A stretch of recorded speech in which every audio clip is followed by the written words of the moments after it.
तीन जे फलंदाज आहेत या ठिकाणी किंग पहाचे त्यांची नावं दास, विठ्ठल आणि तन्वेज. तर या ठिकाणी गोलंदाज असेल तो महारू. तर या ठिकाणी आमच्या जे हलगा स्पोर्ट्सचे बालाजी स्पोर्ट्सचे फलंदाज आहेत नागराज, प्रज्योत व पिंटू. तर गोलंदाज आहे नागराज. Let's play. जोरदार टाळ्या सुपर डुपर ओव्हर साठी. पहिला चेंडू यॉर्कर पद्धतीचा, गुलाबी थंडीत 440 वोल्टचा उष्णता निर्माण करणारे हे दोन संघ. भाव खाऊन जातोय तो गुड्डू मात्र या सामन्यामध्ये. प्रेक्षक ऑफ द डे.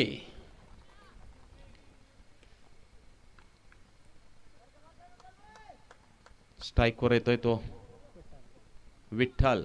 विठ्ठल पाव्या धावून येतो का संघासाठी? या मळेला मात्र विठ्ठल धावून आलेला आहे. चौकार. मॅन फ्रॉम नरसिंगपूर चौकार मारतोय. धावसंख्या पोचते ती 5 या धावसंख्येवर. 5 धावा झालेल्या आहेत. नागराज गोलंदाजी करतोय. प्रेक्षकांना तर वाटलं होतं की पांडूकडे चेंडू सोपवेल प्रज्योत, परंतु प्रज्योत यानं विश्वास दाखवला तो नागराज वरती. पुढचा चेंडू. छोटस अपील. डिसिजन जातोय थर्ड अंपायर कडे. वाईडचा इशारा करतोय अंपायर. मागं वळतोय. Decision pending. प्रेक्षकांचं तर म्हणणं आहे की रोहन पाष्टे रोहित यांना तर की सुपर ओव्हर जर सुपर ओव्हर झाली तर त्याचा पुढे निर्णय काय. हा टाइम टाय झाला तर परत सुपर ओव्हर. हा जर सुपर ओव्हर जरी टाय झाला तर परत सुपर ओव्हर. रातभर खेळत राहा. प्रेक्षक पाहत राहतील. आतापर्यंत 2 सुपर ओव्हर झालेले आहेत. ही तिसरी एकाच मॅचला 2 सुपर ओव्हर या मैदानावर झालेले आहेत. त्यामुळे इंटरनॅशनल क्रिकेटच्या आम्ही सुद्धा खूप मागे नाही आहे. The legend MS Dhoni trophy Shri Datta Guru sports आयोजित, श्रीराम सेना हिंदुस्थान आयोजित ही ट्रॉफी कमालीची गाजते. भरपूर प्रेक्षक वर्ग यांची आपल्याकडे खेचून घेतलेला आहे. आणि जर तुम्ही पाहिला तर श्री दत्त गुरु स्पोर्ट्सची स्पर्धा आहे आणि श्री दत्त गुरु स्पोर्ट्सचा संघ स्पर्धेतून बाहेर आहे. त्यामुळे या स्पर्धेत प्रेक्षकांना सुद्धा समजलं की कोणतेच नियम वेगळे घेतले जात नाहीत. कोणत्या संघावर अन्याय होत नाही आणि अशी स्पर्धा मोठी होत असते. आणि या ठिकाणी नॉट आउटचा इशारा येतोय. त्यामुळे आताच्या एकूण एकच धाव अवांतरित स्वरूपाची एक धाव संख्या पोचते ती 6 या धावसंख्येवरती. अजूनही 4 चेंडू शिल्लक सुपर ओव्हर मधील नागराज याचे.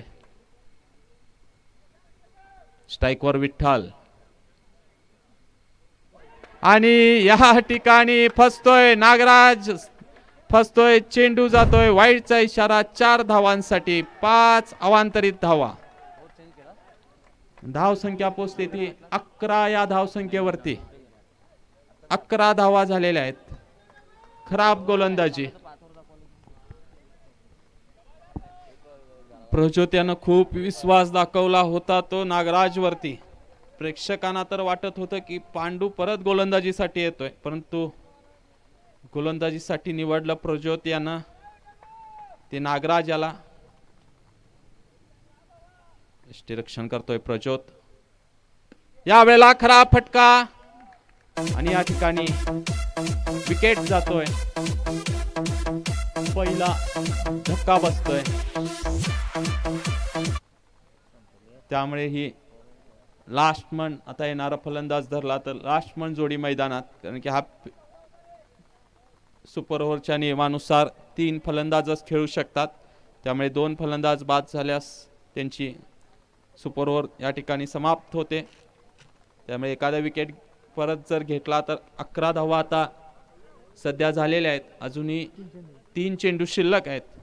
फलंदाजीसाठी येतोय तन्वेज, एक स्फोटक फलंदाज. नागराज याचा पुढचा चेंडू. तन्वेज मात्र बॅटची कट घेतोय स्लिपच्या दिशेने. आणखीन एक चौकार. चौकारानं धाव संख्या पोहोचते ती 15 या धाव संख्येवरती. महागडं षटक जाताना नागराजाचं 15 धावा झालेले आहेत. खूप मोठी धावसंख्या म्हणावी लागेल. महागडं षटक जाताना सुपर ओव्हरचं या ठिकाणी परत एकदा चेंडू जातोय सीमारेषे पार. आणखीन एक चौकार. धावसंख्या येते 19. शेवटचा चेंडू शिल्लक 19 धावा झालेल्या आहेत. प्रेक्षकांच्या मते थोडासा निर्णय चुकतोय तो कर्णधाराचा.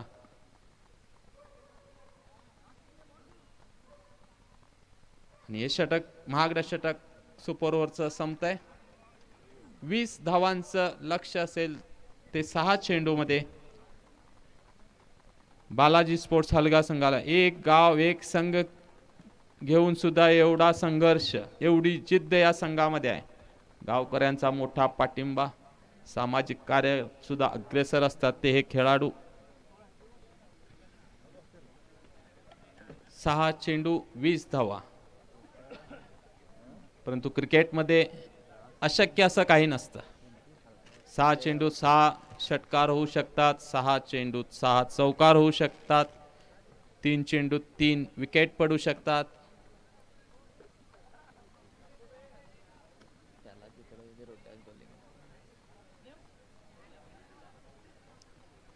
आणि आमचे कमिटी मेंबर्स पोचलेले आहेत. परत गुड्डूकडे परत या ठिकाणी कौल घेत आहेत तो या सामन्याचा.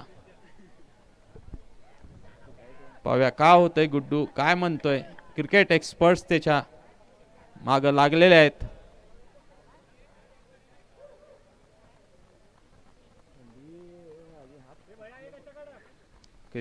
कृष्णा सातपुते असेल, उस्मान पटेल असेल, प्रसाद नाकाडी असेल, अजून कोणतेही क्रिकेटपटू बेळगावमध्ये असतील त्यांची संपूर्ण कुंडली त्याच्याजवळ आहे. कोणत्या खेळाडूला कोणत्या संघात खेळवायचं ती संपूर्ण माहिती त्याच्याकडे असते. एक क्रिकेटचा जाणकार. आणि या संघातला जाऊन त्या संघातला सांगणं सुद्धा त्याच्याकडे माहिती भरपूर असते. त्यामुळे तो कुणाचाच नसतो. तो फक्त क्रिकेटचा आहे तो गुड्डू. त्यामुळे गुड्डूचं भाकीत थोड्याच 1-2 चेंडूत येईल. गुड्डू सध्या नो कमेंट्स म्हणतोय कारण की प्रेक्षकांच्या मोठ्या कमेंट्स त्याच्या YouTube वरती येत आहेत. आणि सामन्याला सुरुवात स्ट्राईकवर येतोय पिंटू. नॉन स्ट्राईक वरती नागराज. गोलंदाजीसाठी महारू. Let's play. पहिला चेंडू या ठिकाणी विकेट. पहिल्या चेंडूवर विकेट जातोय. त्यामुळे लास्ट मंजोरी मैदानात करायचे ते 20 धावा 5 चेंडू मध्ये. त्यामुळे 5 चेंडू वरती 5 चौकार मारावे लागतील. 7 नंबर जर्सी कर्णधार स्वतः बॅट घेऊन मैदानात उतरलाय. पाहूया 7 नंबर जर्सी यासाठीच ओळखली जाते फिनिशर म्हणून. फिनिश करतोय का पाहूया. पहिला चौकार येतोय का पाहूया. गॅप शोधण्यात अपयश आलेला आहे प्रज्योत्याला. फटका चांगला होता. चेंडू खराब होता. गॅप शोधण्यात मात्र अपयश. इम्रान सुंदर क्षेत्ररक्षण करतोय. तो सुद्धा 7 नंबरचा जर्सी घातलेला खेळाडू. आणि क्रिकेट स्पर्धा सुद्धा the legend MS Dhoni trophy या नावाने. त्यामुळे 7 नंबर जर्सीचा बोलबाला.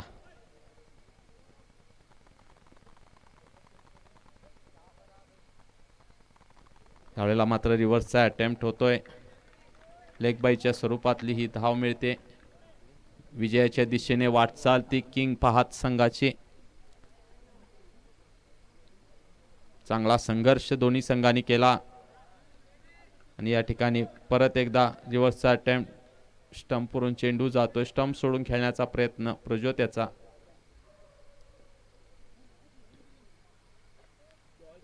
शेवटचा 1 चेंडू शिल्लक. धाव संख्या येते 2 धावा. 18 धावांची गरज. आणि सामना जिंकलेला आहे तो किंग पाहत ना. जोरदार टाळ्या वाजवा दोन्ही संघासाठी. चांगलं मनोरंजन. आणि यापुढील सामना तर